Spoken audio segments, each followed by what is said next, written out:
कानूनी तौर पर कार्रवाई करेंगे ना उनके पास सिर्फ, बल्कि इनकम टैक्स डिपार्टमेंट में इसका सिग्नल जाएगा, क्योंकि ये सीधे सैटेलाइट की ओर सिग्नल ट्रांसमिट करेगा और वहां पर पहुंचेगा ताकि उस पैसे को निकाला जा सके, रिकवर किया जा सके। बैंकों में रहेगा, उस सिग्नल का कोई मतलब नहीं है। और 120 मीटर नीचे मिट्टी के दबा होगा तो भी पता चल जाएगा कि यहाँ पर ये 2000 का इतने दिनों से ऐसे पड़ा हुआ है। तो इसमें तो आइए कुछ भी कहाँ है गोदी मीडिया? जब ये नोटबंदी लेकर आए थे तो इन्होंने बड़ी बड़ी बातें करी थी। 2000 के नोटों पे चिप लगी हुई है, 20 फुट के नीचे से भी वो चिप से नोट को पता चल जाएगा 2000 के नोटों में। बताइए कहाँ है? अरे लोगों का पता लगाइए आप। लोग बेरोजगार है, घर में बैठा हुआ है, बच्चों को भीख मांगने के लिए मजबूर कर दिया नरेंद्र मोदी ने। प्रकाश जी, जिस तरह से अभी पूरे भारत के अंदर मोदी जी ने जो कहा है कि तिरंगा यात्रा निकालने के लिए कहा है, घरों पे, हर घर पे छत पर तिरंगा हो, ये देशभक्ति जगाने के लिए जो एक आह्वान प्रधानमंत्री तब से किया गया, इसको कैसे देखते हैं आप? हिंदुस्तान तो पहले से ही देशभक्त था। हर हिंदुस्तान के हर नागरिक में देशभक्ति है, मगर मैं सिर्फ हमारे भारत के प्रधानमंत्री नरेंद्र मोदी जी से ये कहना चाहता हूँ कि आप ये कैसा माहौल बना के आप तिरंगा हर घर में लहरा रहे हो। कहीं कहीं तो घर ही नहीं है, वो तिरंगा कहाँ लहराएंगे? उनको भी घर दीजिए ना। उन्होंने कहा था ना कि 2023 तक पूरा हर घर, 22 तक, 22 तक हर घर, उन्होंने कहा था 2022 तक हम अमृत महोत्सव यानी 75वां स्वतंत्रता दिवस अमृत महोत्सव मनाएंगे। बताना जरा क्या हुआ? किस लोगों को घर मिला? घर में नल मिला, नल में जल मिला? बताइए आप मुझे। मैं सिर्फ ये पूछना चाहता हूं, कैसे लोगों को आप तिरंगा बांट रहे हैं? आप 5-5 किलो राशन घटा रहे हैं आप लोगों के, तिरंगे को आप कंपलसरी कर रहे हैं, लोगों का राशन कार्ड, लोगों का राशन कम कर रहे हैं। सर देशभक्ति जगा रहे हैं ना, तो देशभक्ति ऐसे जगेगी? आप मुझे बताइए, देशभक्ति ऐसे जगेगी?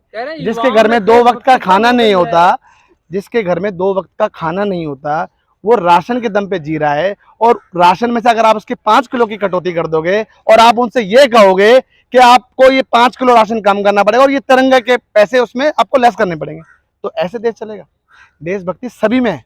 मैं सिर्फ आपको एक छोटी सी बात कहना चाहता हूँ, अगर आपको हर घर में तिरंगा तो है, अगर आपको हर घर में राशन देना था, हर घर में लोगों की परेशानी समझनी थी, तभी तो मजा आता देश का तिरंगा लहराने में। आप समझ रहे हैं? जब होता हर घर तिरंगा, हर घर राशन। आप बताइए आज देश के नौजवान, देश के युवा किस चीज से परेशान है? आप मुझे बताइए। रोजगार से परेशान है, रोजगार से परेशान है, महंगाई से परेशान है। अरे ये कम कर दो तो अपना भी कम हो जाएगा। आज नरेंद्र मोदी जी ने देश के ऊपर 1,40,00,000 करोड़ रुपए का कर्जा डाल दिया है। आप मुझे बताइए, नरेंद्र मोदी जी ने हर देश के हर आदमी को 1-1 लाख रुपए का अपनी तरफ से एक तोहफा दे दिया, 1-1 लाख रुपए का कर्जा, जो नरेंद्र मोदी जी ने सबको दिया है। हर एक नौजवान, हर एक आदमी को 1 लाख रुपए का कर्जा दे दिया है नरेंद्र मोदी जी ने। बताइए गलत कह रहा हूं? नहीं, पहले अगला क्वेश्चन आप बाद में करना, पहले मेरी बात का जवाब दीजिए। क्या 1,40,00,000 करोड़ का इस देश में कर्जा है या नहीं है? है? तो वो कर्जा किसने दिया है? ये नरेंद्र मोदी जी ने दिया। खुद के ऊपर तो कर्जा होगा लोगों का, मगर नरेंद्र मोदी जी ने ये 75वें अमृत महोत्सव पर 1 लाख रुपए का कर्जा दे दिया है। राष्ट्रहित में है सर, ये सब ये राष्ट्रहित में 1,40,000 करोड़ का कर्जा राष्ट्रहित में। तो कह रहे हैं जो समझ गया है वो तो ठीक है, जो नहीं समझ रहा है वो समझ जाएगा। कैसे समझेंगे? कैसे समझाएंगे? क्या मारेंगे? आप बताइए कैसे समझाएंगे? कितने नौजवानों को ये जेल भरे आंदोलन में लेके जाते हैं, जेलों में डाल देते हैं, ऐसे लोग समझेंगे? अरे लोगों की पीड़ा समझिए। वो दिन दूर नहीं है जिस लाड प्यार से आपको सत्ता में बिठाया था, उसी लाड प्यार से आपको सत्ता से खींच भी सकते हैं। मोदी जी कह रहे हैं काला जादू कर रहे हैं, कांग्रेसी काला जादू। नरेंद्र मोदी जी काला जादू वो खुद नहीं करते रहे? गंगा जी में स्नान कर रहे हैं काले कपड़े पहन के। आप बताइए, ये सब उनकी मानसिकता है। मगर मैं आप लोगों को सिर्फ ये कहना चाहता हूं कि आज जनता त्रस्त है, महंगाई से त्रस्त है, बेरोजगारी से त्रस्त है। जिस तरीके से बिहार में सरकार बदली, नीतीश कुमार भी पलटी मारकर आप लोगों के साथ आ गए हैं, बीजेपी कह रही है जंगल राज आ गया बिहार में। देखिए, एक दिन में आते जंगल राज आ गया। अरे जंगल राज तो उनके समय है।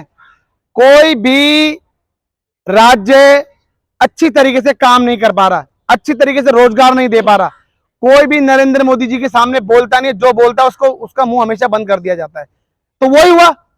आप ये बताइए कि जो अभी जो बिहार में हुआ है, नीतीश कुमार ने जी ने जो किया है, मुझे लगता है ये इनको सबक है कि वो दिन दूर नहीं है कि जहां जहां इन्होंने गठबंधन किए हैं, जहां जहां इनकी सरकारें, वो सब धीरे धीरे टूटना शुरू हो जाएगी। कह रहे हैं कि 14 में आए थे 24 में नहीं आएंगे, क्या पता साहब? 100% नहीं आएंगे भाई साहब। हाँ। आप बताइए 100% नहीं आएंगे। कौन सा खेला कर रहे हैं आप लोग? देखिए मैं आपको छोटी सी बात बता रहा हूं, क्या कह कर आए थे, महंगाई पर, बेरोजगारी पर, इन्हीं चीजों के लिए तो आए थे। खत्म कर दिया इन्होंने, कुछ हुआ? आप ये बताइए, अपने पूंजीपति मित्रों को 2.5 लाख करोड़ रुपए का कर्जा दे रहे। आप समझो, अपने पूंजीपति मित्रों का 11 लाख करोड़ का कर्जा माफ कर रहे हैं। अरे कोविड के अंदर कितने लोग थे जिनका कर्जा डबल हो चुका था, आम हिंदुस्तानी का। बताओ, उनका कर्जा माफ कर देते, किसानों का कर्जा माफ कर देते तो क्या हो जाता। मगर कर्जा माफ करना तो किसका? अपने पूंजीपति मित्रों का। आप तो कह रहे हैं ईडी की कार्रवाई इसलिए कर रहे हैं कि राहुल गांधी बाहर भागने वाले थे। राहुल गांधी जी बाहर भागने वाले? राहुल गांधी जी तो उनकी आंखों के सामने खड़े हैं, मगर वो नजरें नहीं मिला सकते। शेर हिंदुस्तान के अंदर एक ही है, और वो शेर है राहुल गांधी। मैं आपको बता दूं, वो हिंदुस्तान की आवाज है। आप मुझे बताइए, कब कब उन्होंने, जब जब ये ऐसे ऐसे अपने फैसले लेकर आते हैं, ऐसे ऐसे मुद्दे लेकर आते हैं, आप मुझे बताइए, ये लेकर आए सबसे बहुत इन्होंने बड़ा डंका बजाया नोटबंदी का। आप मुझे बताइए, नोटबंदी से क्या मिला हिंदुस्तान को? नोटबंदी से क्या मिला मुझे बता दीजिए। हर आदमी, भ्रष्टाचार खत्म हो गया। अरे भैया, भ्रष्टाचार,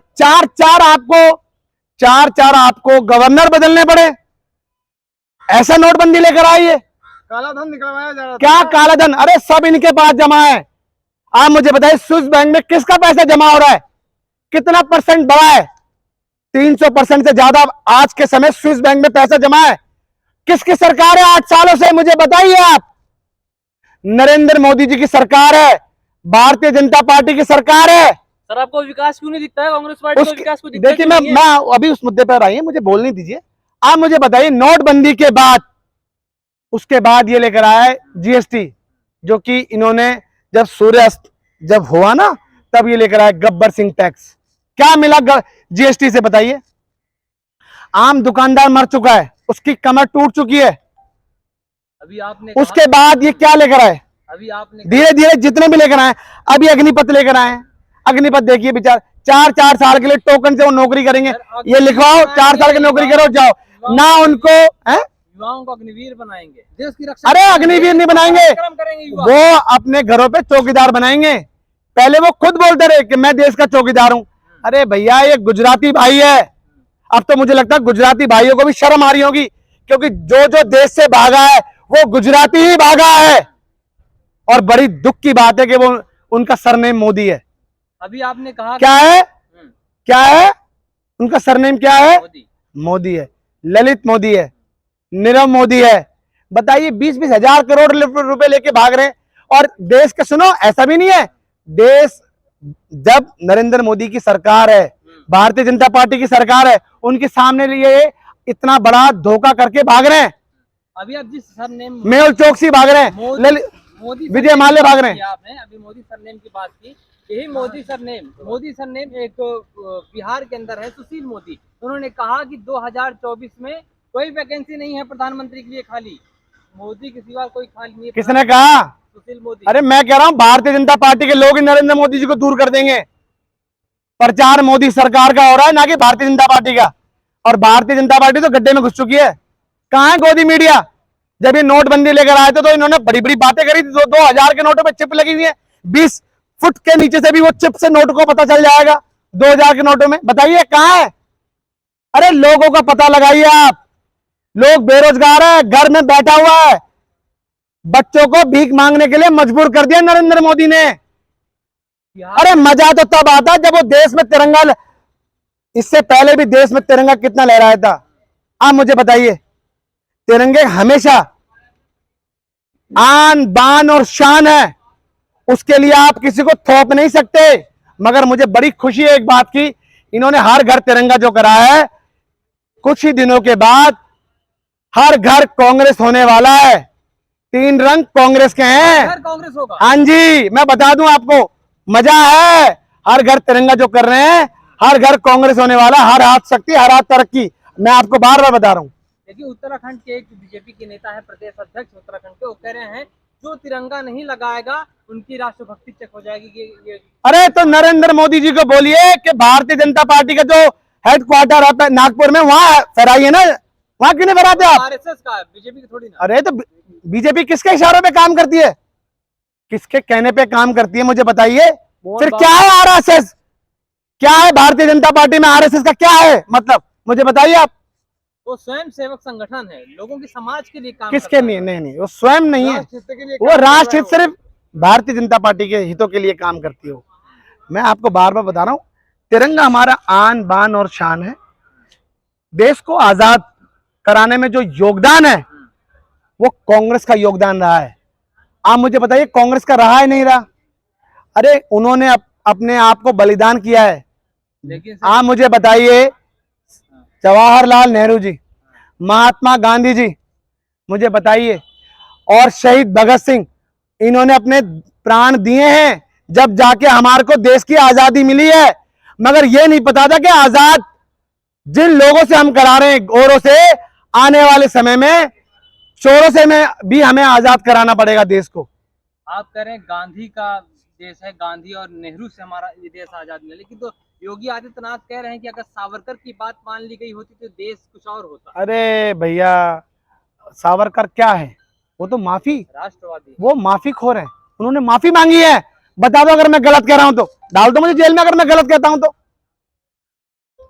मुझे कोई दिक्कत नहीं, डालिए। बीजेपी कहते वीर सावरकर। अरे वीर वीर नहीं होता, वीर शहीद भगत सिंह है, वीर हमारे जितने भी शहीद हैं वो हैं जिन्होंने अपने देश के लिए आजादी पाने के लिए अपने प्राणों को त्यागा है।